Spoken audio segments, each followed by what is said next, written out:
Yes, good day, people of God. Glad to have you here on this channel.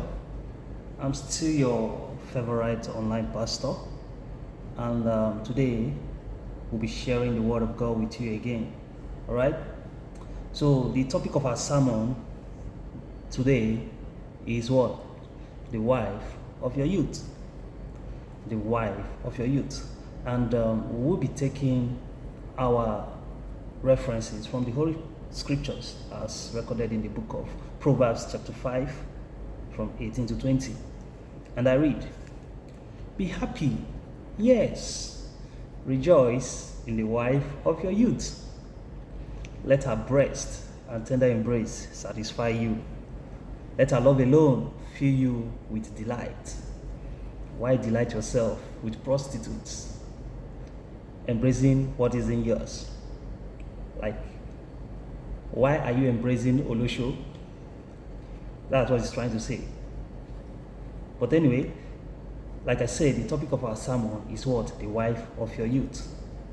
Now, before we move further, let us see what actually is a youth. Like, what is the classification of a youth? You know, there's a lot of contradictions on who is a youth or who is not a youth.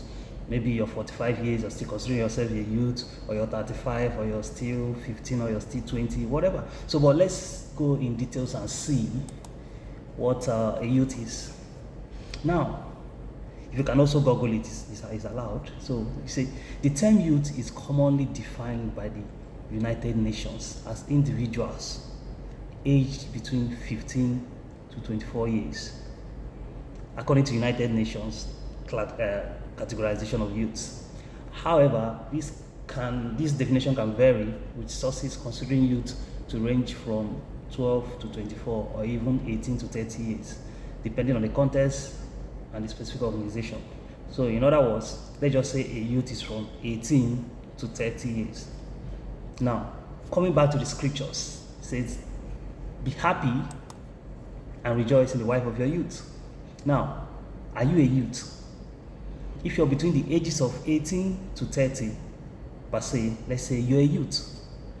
So, and it is within this age category that you're supposed to find more happiness. You're expected to do what? To settle down, to get married. And this is particularly more concerned with our female gender. You see, from the age of 18 to at least 25, you should get married. Do not let anybody deceive you. For the guys, it can be considered from 25 to 30. That's the youth. You should get married too.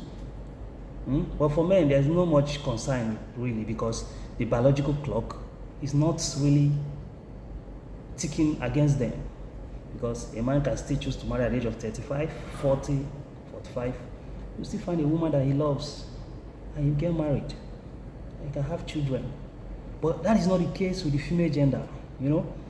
I know it's good to chase your career, it's good to chase money. It's nice, right? It's actually a good thing, but go and get married. It's very important, because at the end of the day, you don't want to get married and then you enter 30, head into 35. You start posting yourself on social medias. Nobody wants to marry me. If you don't marry me, I go join porn. If you don't marry me, who will marry me?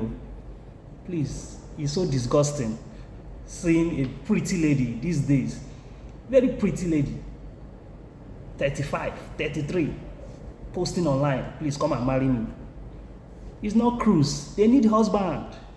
Now, if you check, these ladies, when they were in their 18 to 24, or let me say 25, doesn't mean they didn't see guys that were really interested in marrying them. Of course, they do, but you see that most times they are choosy. Most times they are focused on their career.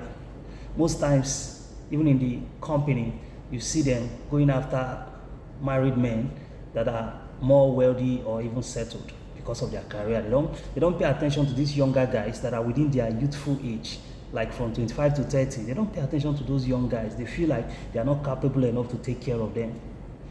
Then when they have gotten what they want, they've slept with a lot of people, they've gotten promotions, Their news is all over everywhere. They don't cast, you know. Now they now want to come and look for a husband at 33, 35. And they still want those guys that they rejected to come and marry them. No, that's not how it works. Those guys are now settled with the wives that accepted them in the days of their youth. So please, this is just to not to mock anybody, but to guide you for those that are still upcoming.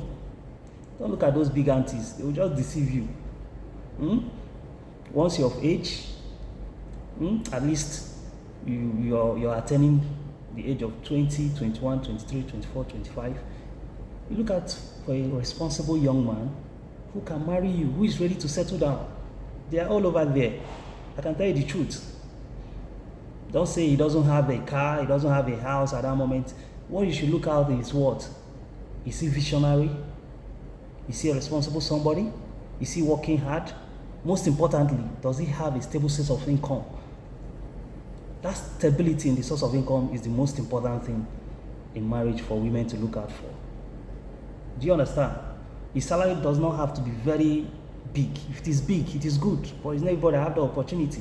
But some people can really manage with what they have. And they really want to settle down. And they build. Women learn to build. And for guys, pay attention. Marry the wives of your youth. Between the ages of 25 to 30, you have gotten a stable source of income. What do? Look for a woman that you love. Look for the wife of your youth.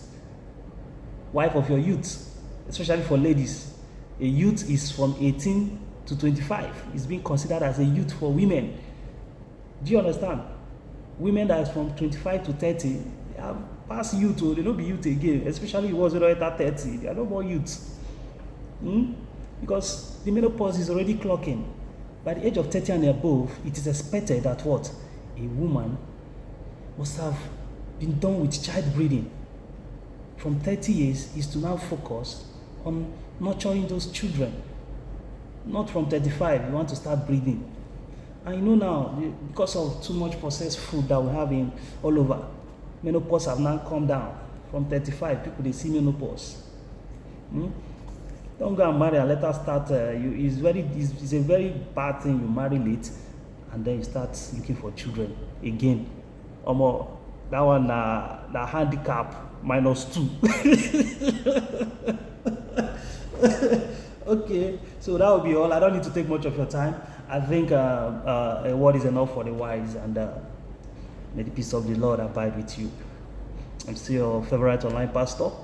Always tune into this channel, and we'll be rubbing minds together. We'll be discussing, all right? We'll be discussing things that are really affecting our society with reference to, of course, the Holy Scriptures.